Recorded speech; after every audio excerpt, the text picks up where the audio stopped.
Fun. Hi everybody, welcome to another Chats with Children. I hope you're safe and well.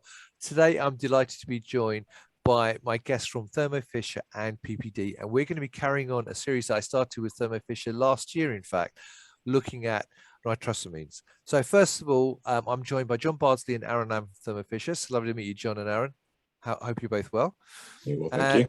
And I'm also joined by Xiaochun, Pei Wang, and Derek Wood from PPD. So nice to meet you, gentlemen. How are you? Well, thank you. Fantastic. Good. Thank you. Now, before we start talking about nitrosamines, Jon, could you give me a very quick overview of Thermo Fisher and the relationship with PPD? Sure. Yeah. Okay. So Thermo Fisher, for those that don't know, is the world leader in serving science, right? Where we develop solutions for most of the industries you can think of. We try to enable our customers to reach or surpass their analytical goals, and we do this by evolving with our customers to form fit-for-purpose solutions. Right. And the relationship with PPD? I'll pass you guys over to, so PPD became part of the Thermo Fisher family very recently. I'm absolutely delighted to have some of our PPD colleagues here because my background's bioanalytical. I've knowledge of PPD from way back when, but I'm just starting to really understand the size of PPD. So I'll pass it over to my colleagues to talk through PPD. Great. And Derek, would you mind giving me a very quick overview of PPD for those not familiar with the organization? Yes, I'd love to. And we're just thrilled to be part of the Thermo Fisher family now. I've been with PPD for 21 years, and so this is a very exciting transition for us being part of Thermo Fisher Scientific.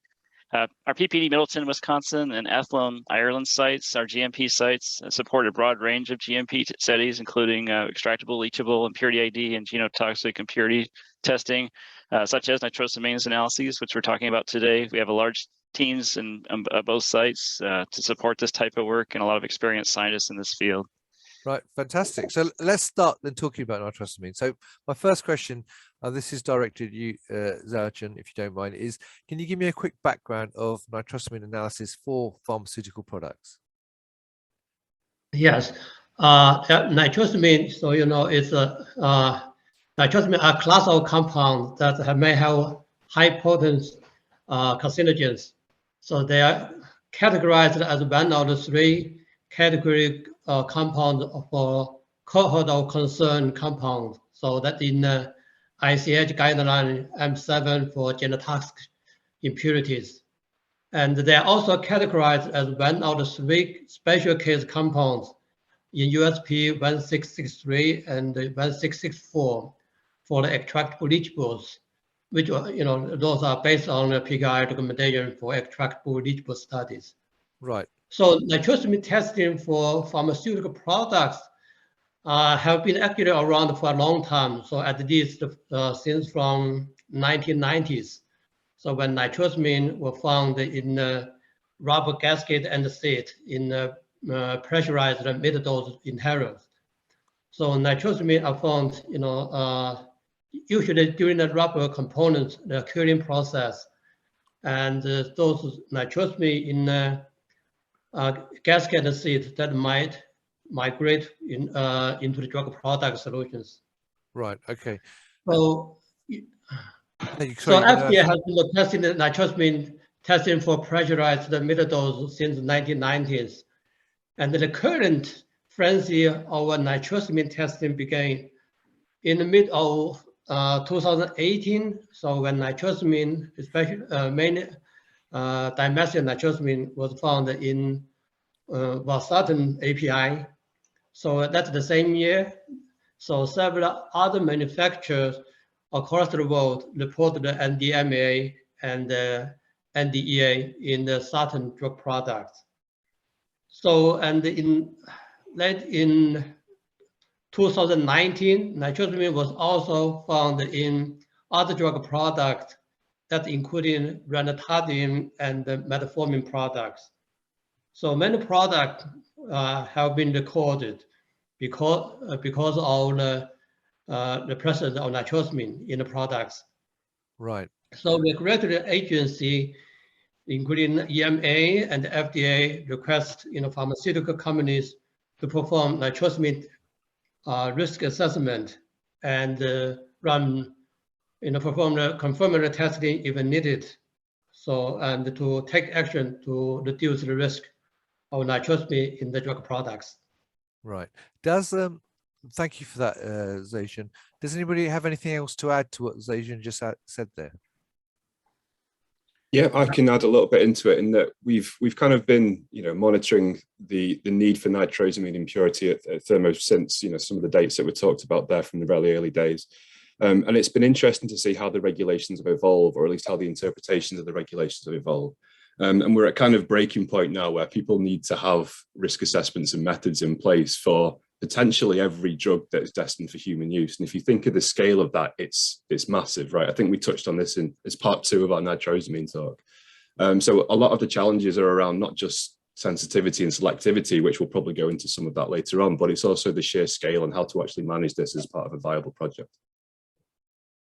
Right. So my next question would be though, so what are the current regulatory and industry guidance for nitrosamine analysis? Well, the FDA actually, has issued a guidance for the pharmaceutical industry. So for the control of nitrosamine impurity in human drugs. So that's the guidance was issued in 2020 and revised in 2021. So that guidance recommend some steps, for the risk assessment and the action needed to mitigate the risk of nitrosamine. They also included the limits for some nitrosamine. So for the total daily intake limit. So that included 7 of the nitrosamine are included in the guidance for the limit. So that included the dimethyl, diacyl, and so. So the limit for the total daily intake, so including like that included kind of 96 nanogram per day.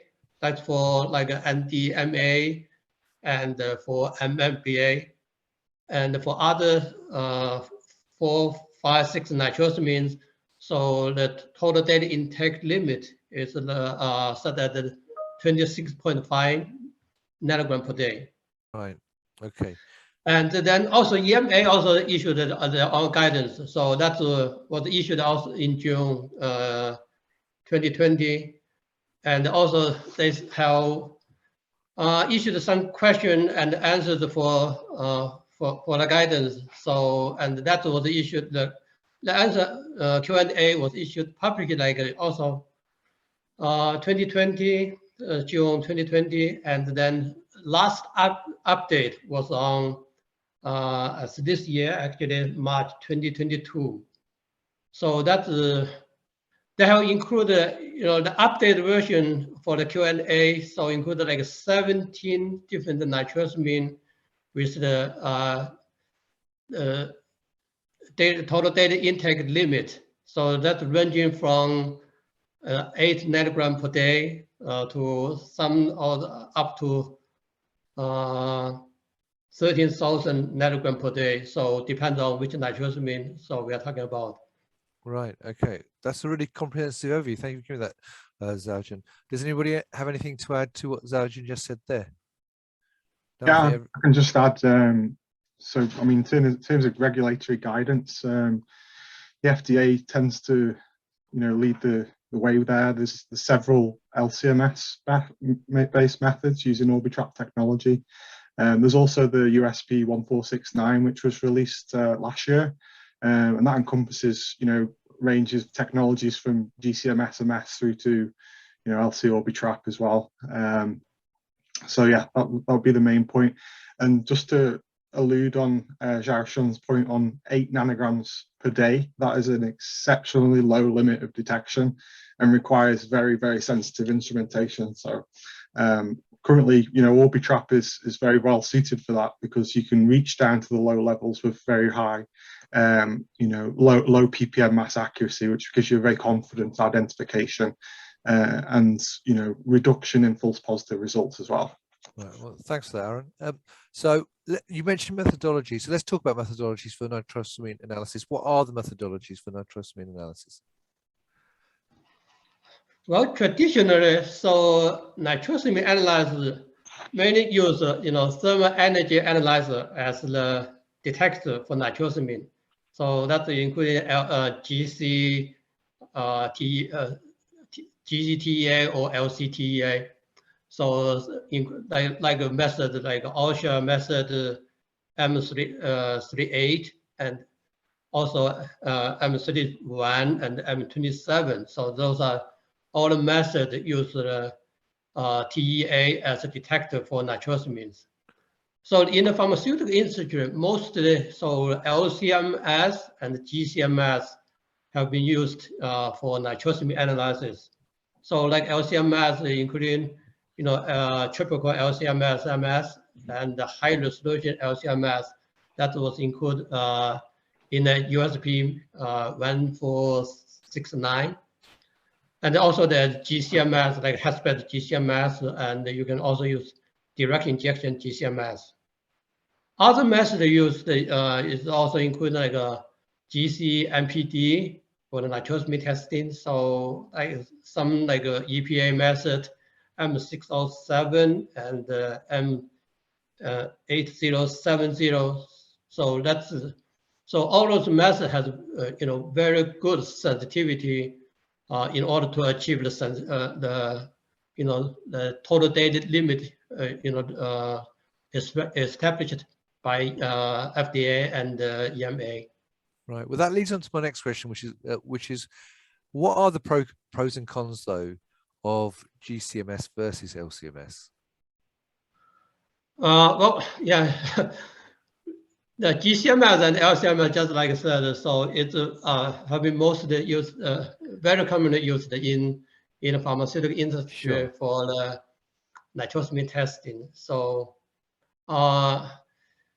both methodologies so have enough sensitivity to get to the limit that's established by FDA and EMA.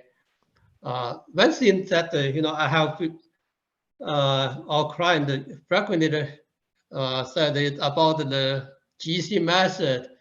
So it's more likely to form nitrosamine during the analysis, because of the high temperature used in GCMS, especially the inlet temperature, usually 200 to 300 degrees, the Right. inlet temperature. So that statement is actually not true, and Right. so because the reason is that in GCMS analysis, usually when you will need a kind of transfer the nitrosamine from the drug product to a suitable organic solvent. So the solvent like methylene chloride. So the organic solvent it's not a good. It's not a going back. So we know the formation of nitrosamine. So the requires that an amine also need nitrosating agent. So like sodium nitrate.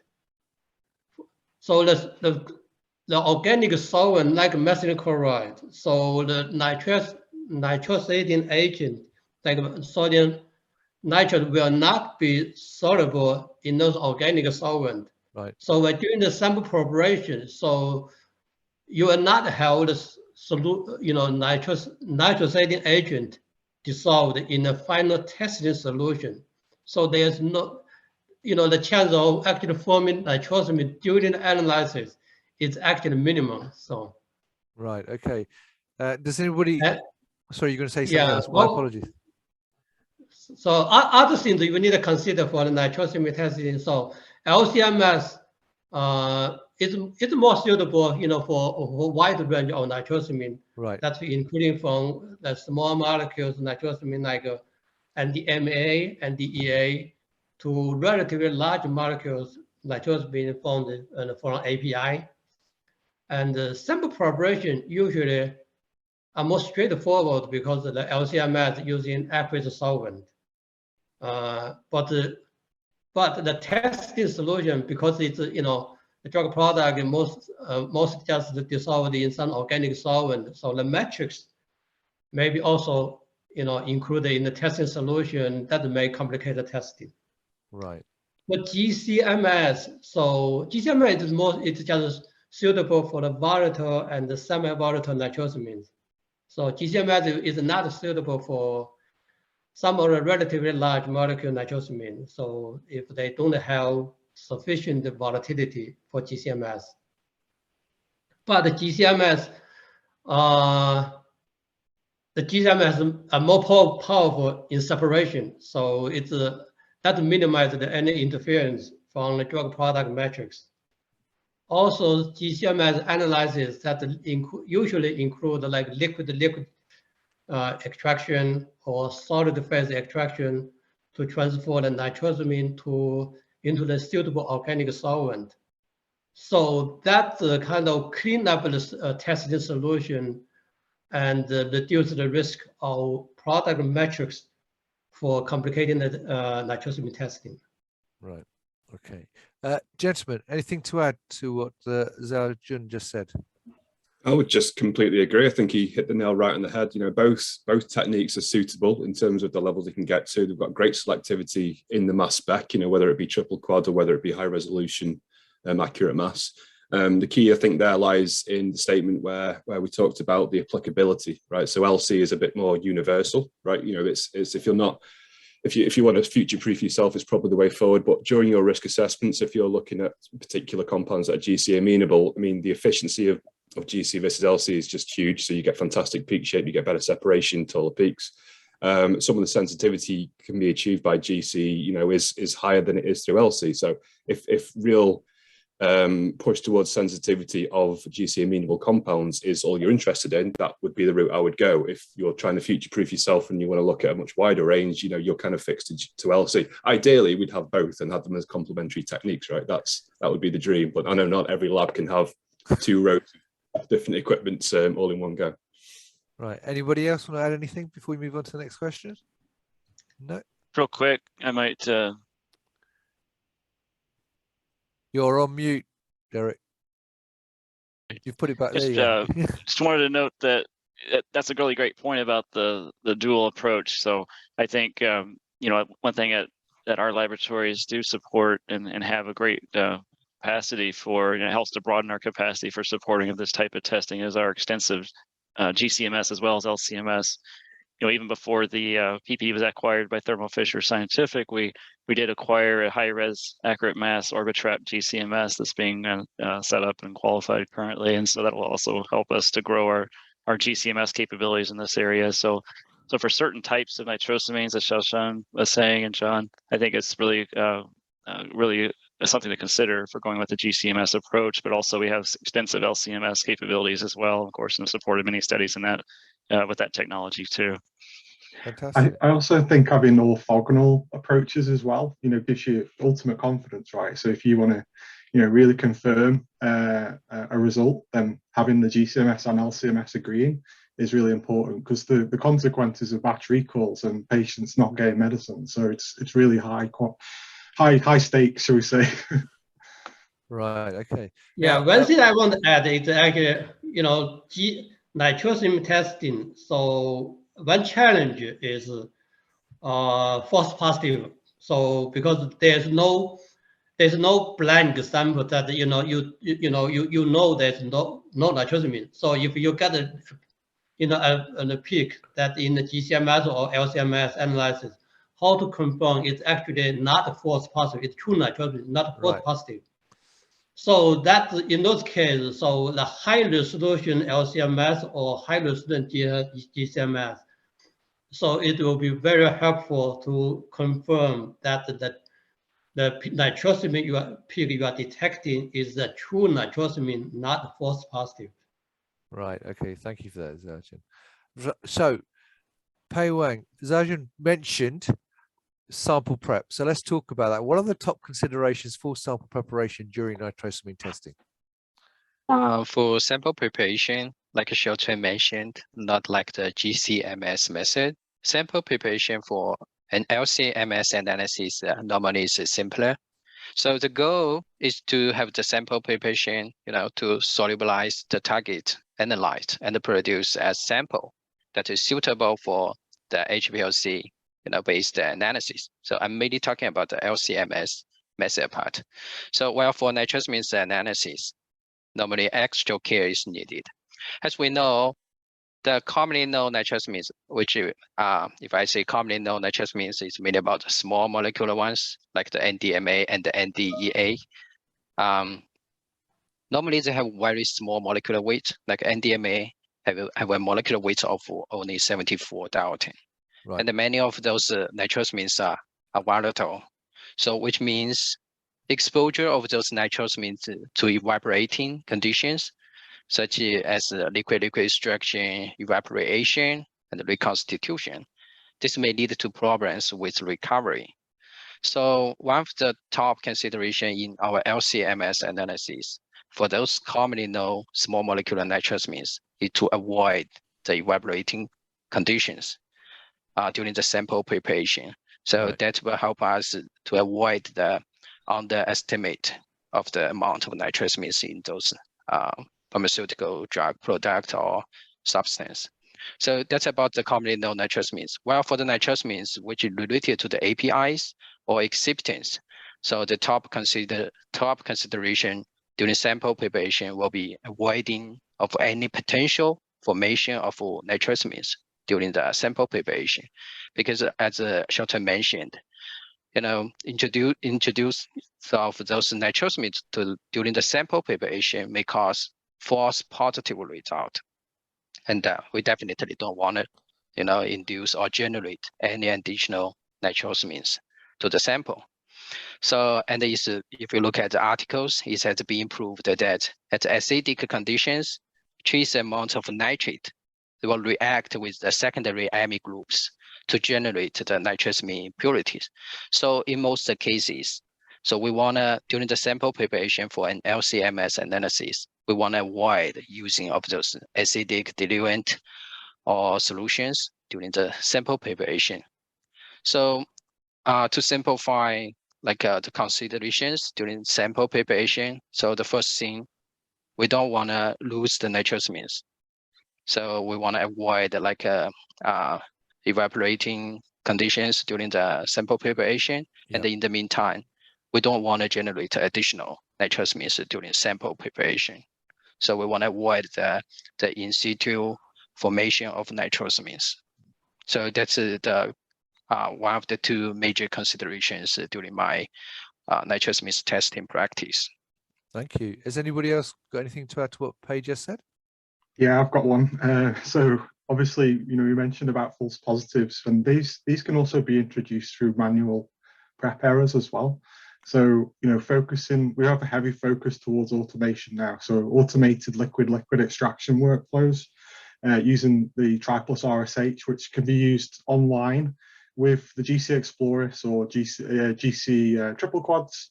And this, really speeds up throughput. It reduces the number of false positives. It allows you to achieve greater sensitivity and reduces the chances of cross-contamination as well. So we're also working on workflows that will be on the LC Exploris as well. So you've got the options for both. And talking to the point of evaporation to try and avoid recovery losses. Actually, we can do that using microSP as well, which will allow us to further concentrate the sample and then achieve much lower detection limits as well. Right, brilliant. Now let's talk about chromatography. What are the chromatography considerations during nitrosamine testing? For the chromatography step, normally nitrosamines performs reasonably well, which means either use GC or LC conditions, nitrosamines can be retained without too much work. However, as we're talking about the levels of nitrosamines that we are targeting, so it's normally goes down to nanogram per mil levels or even lower. But we are targeting quantitation level of PPD levels, which means the APIs are normally at high concentration levels, normally at a milligram per mil levels. So the risk is the APIs or the excipients will overlap with the target analyze, which will causing in MS analysis, will causing ionization issues. Most of the case will be ion suppression, which means your APIs or excipients when overlapping with the targeting analyze, it will kill the response of the target analyze. Right. Makes the quantitation of trace amount of the nitrosamines kind of impossible. So for the chromatography method, we must keep in mind that we want to fully separate the target analyze with the APIs and the excipients in most of the case. And then we want to get a really nice peak shape. So that's for reliable integration. Right. Again, gentlemen, anything to add? No, that's good. We've covered it. Fantastic. Well done, Pei. That was a really comprehensive explanation. So let's talk Thank you. about mass spectrometry there. So what are the mass spec considerations during nitrosamine testing? For the mass spectrometry, so for PPD as a whole, we have been working with nitrosamine testing for a little bit over 20 years. Right. Both use GCMS or LCMS. So as I mentioned before, we're targeting at the nanogram per mil levels or even higher or even lower. So high sensitivity is needed. And then we do, for now, we have triple quadruple and we have the OB-trap systems. So makes sensitivity is not a big issue anymore. So, but as I mentioned before, for some pharmaceutical samples, the sample matrix tended to be really, complex, and may not as complex as the biological samples, but still causing lots of problems. In our practice, during the analysis of commonly known nitrosamines, and I found especially for NDMA, in many cases, the APCI performs a little bit better than ESI, while for some of the larger nitrosamines, ESI does a good job. So, and also during MS analysis, we always want to divert the high concentrations of APIs and the excipient to the waste, to avoid the contamination of the source of the instrument. Right. Again, gentlemen, anything to add to that? Look at that. I think covered the bases very, very well. What I will add on to it is, we have this capability for LCMS, triple quad high res, same, GC and LC. It's also perhaps of interest to people to test at some of the precursors, right? So to identify if there's any nitrosing agents around kicking around your sample that might cause some problems later. So we can even move on to something like an IC analysis to look for those types of ingredients to give us a heads up if there might be a problem, later down the line in storage or as part of the production process. And the important thing to note there is all these different systems all require a different operating system, but not with Thermo. So we're very lucky to have Chameleon CDS software. So we have a single software that controls all of the GCs, LCs, triple quads, high res, IC systems, obviously, which means that for an analyst who's having to jump around, it's a familiar situation. There's no more training, there's no more qualification of different softwares. It's all kind of handled under one unit. So that's a real big advantage, right? Right, great. Now let's look. One more question I've got for you is, can you share one of the most challenging cases during those nitrosamine testings that you've had, Pei? Now, what kind of approaches were used to overcome those challenges? Obviously, keeping the client confidential, but more talking about the process and what you did. Sure. As I mentioned before, we have been dealing with all kinds of nitrosamine testing for a little bit over 20 years. And just most recently, since 2018, so we're getting more and more nitrosamine testing projects, and most of them are pretty challenging. So today I want to share one of the most challenging ones, which is actually for our recent project. So it took me about 2 months to figure that out and get the method ready. So in that case, we are quantitating an API related to nitrosamine impurity. So the API itself has 2 secondary amine groups, which makes the API is a really good candidate to react with the nitrate to generate the nitrosamine impurity.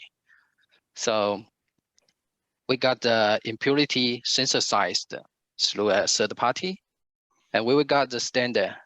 We found that this standard is not stable in most of the solvent.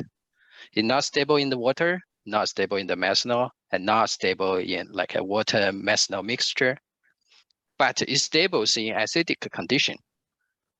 But as I mentioned before, we want to avoid acidic condition because at acidic condition, because your API has two secondary amine groups, it will react with any potential trace amount of nitrate and cause in situ formation to generate additional nitrosamine impurity, which will cause positive false positive result. So for this particular project, we have to do a large screening of different solvent. And eventually we were lucky enough, we determined that water acetonitrile as a certain percentage was able to stabilize this nitrosamine. But everything had to be at cold temperature. If at a low temperature, it won't work. But at a cold temperature, it stabilized for at least 3 days. So for this particular case, we end up with keep all the solvent and the sample preparation at cold temperature. Even the vortexing of the sample, we have the temperature maintained at 5C. And by doing all those precautions, we were able to fully validate this method for GMP testing. And now it's being used for routine testing for a while, and it performs really well. Fantastic. Does anybody have anything to add to what Pei just said? Yeah, I Just think, say, well done. That sounds like a lot of screening and a lot of experiments. So well done to get to that point. well, that's a great example, that Pei. Really liked it. And just to touch on that point, you mentioned about secondary amine containing API. So this is the next wave of testing that's coming. Found out recently through atenolol, the beta blockers, and the ACE inhibitors. So there's I think around 209 APIs that contain secondary functionality that are USP reference standards. So there's going to be a lot of risk assessments coming through the Adores Pei. So you're going to be busy. Yes, and we are currently mainly on the second wave of nitrosamine testing for software, the APIs, as you mentioned. That many of those APIs having the secondary amine group, that's having high risk to generate the nitrosamine impurities. Fantastic.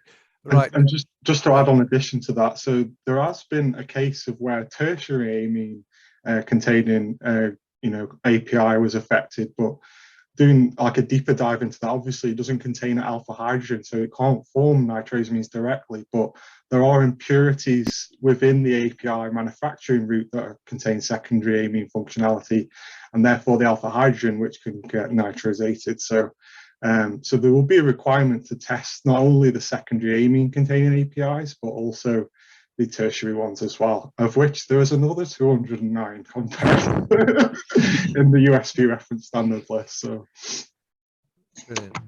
All right, now, gentlemen, what I was going to say before we sort of go into where people get more information, etc. Last words about the topic you want to leave the viewers. So, John, do you want to kick off and just say, is there any comments you'd like to leave about what we've been talking about today for the viewers? I can circle back to my statement at the start, really, just to kind of say, from a technology standpoint, I think we're in a good place as an industry. We have the tools there, but it's the sheer scale that's hitting the industry right now, which is something that needs to be thought of in the same breath. It's good enough being able to do it once, but when you're looking at your backlog of drugs going, we've got to risk assess all of these, we've got to potentially test every single batch that goes out of these. It's a huge undertaking, and it's bewildering how large scale that project actually is. So it's great to have guys like the guys over in PPD there that already have that investment and that experience to kind of hit the ground running with these. So yeah, fantastic. Xiaochun, anything to add to what you've already said today? Well, one thing I wanted to comment about the sample preparation and the solvent for the nitrosamine testing. So, like Pei said, so concentrating the solution may lose some volatile nitrosamines, and also some drug product ingredient may suppress the ionization for some nitrosamines. So a typical solution for that we have been using is use like a deuterated deuterated nitrosamine as internal standard. So that way can, the deuterated nitrosamine can compensate any, the loss of the nitrosamine during the evaporation or during the solution concentration, or compensation the suppression of the ionization. So and then make the difference when you calculate the actual nitrosamine amount. So deuterated internal standard is a good solution for both. So thank you for adding that, Xiaochun. Pei Wang, anything to add to what's already been said today? I think I'm good. Good. And Derek? Yeah, I would just tying on to what Jon was saying. I think the comments and information has been really comprehensive today in the discussion. But just tying into that, I would say that there are clear expectations at this point and requirements established, but just the sheer volume of work out there, and the comprehensive aspects of trying to cover all the potential contributions of what could form nitrosamines in drug products is really a large effort. It's going to continue to be an industry focus, I think, for quite some time. But having these tools and abilities and the scientific knowledge that we could apply to this, it really makes it helpful for industry to be able to reach out to these industry experts, I think, and be able to help solve these problems for them. Thank you, Derek. Right. So Aaron, you get the last word, actually, because also you're going to tell me where people can get more information. So far away. Absolutely. So obviously we'll post in the chat key links to PPD site. So if people want to get more information around, analytical testing solutions, I'll put in the chat about the solutions that we offer from a hardware, consumable, software perspective. And we also have a few webinars that we'll post in the chat, so people can get more information about what solutions we have on both sides. And finally, Analyte Guru is the place where you can come and engage with us. So like we have a pharma and biopharma community. Come and ask questions. You'll get expert answers from Derek's in the community, and so all the other guys as well as me and Jon, and we can connect you with the experts within Thermo and PPD. So brilliant. All right, Aaron. Out of interest, Aaron, when is the next webinar coming up? The next webinar will be September 22nd, and it's delivered by Dr. Andrew Teasdale, who's a leading expert in the field of genotoxic impurity analysis. So watch out for the registration link, which will be coming out in the coming weeks. Brilliant. All right. Well, look, Jon, Xiaochun, Pei, Aaron, Derek, thank you very much for your time. It's lovely to see you all. There you go, viewers. I hope you found that interesting. It's a very comprehensive overview of nitrosamine and the situation as it stands at the moment. If you'd like to know more about the topic, then obviously click on the links below the video so that you can, I should say above the video actually, above the video so that you can actually find out more. Also, you can connect with these gentlemen on LinkedIn. Leave any comments from what you've heard today in the comments box below the video, because I'm sure they'll be delighted to hear what you've got to say and engage with them, and look out for the webinars coming up. And I will also put the links to the previous nitrosamine chats that we've done with Jon and Aaron, so you can see what they said in the past in parts 1 and 2 of the series as well. So gentlemen, all I definitely say is thank you very much for taking the time out to talk to me today. I mean, it's a bit of a challenge when you've got so many people in the panel, but actually I think it worked, and it was very interesting to hear what you all had to say. So thank you very much for sharing your information. And viewers, I hope you found that interesting. I said, check out the links above the video. And until next time, as always, stay well and stay safe. Bye-bye. And that